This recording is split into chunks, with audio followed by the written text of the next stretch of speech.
এই মেয়ে, তুমি গ্রাম থেকে এসেছো? হ্যাঁ, আমি গ্রাম থেকে এসেছি। এটা কি করছো?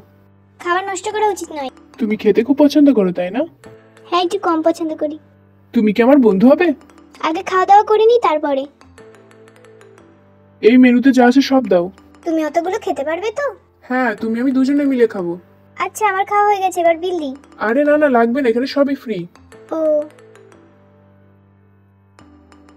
এই তুমি কি করছো? আমি এখন রান্না করছি। কি রান্না? মুরগির মাংস, বিরিয়ানি। সারপ্রাইজ। এই, তুমি এখানে কি করছো? আমি এখানে তোমাদের বাড়িতে এলাম। না, ভিতরে যাওয়া হবে না। কেন, কি হয়েছে? না, এখানে ছেলেদের আসা বারণ। কি ফালতু! মুরগির মাংস, বিরিয়ানি কই? না মানে, আমি ওগুলো কিছুই রান্না করিনি। এখনো ভর্তির টাকা লাগবে।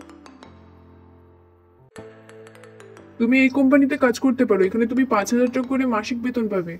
এটা কি কোম্পানি? এটা ব্যানার্জি কোম্পানি। তুমি কি এই কোম্পানির ম্যানেজার হতে চাও নাকি? কেন, তুমি এটা কেন বলছো? কারণ এই কোম্পানিটা আমার বাবার।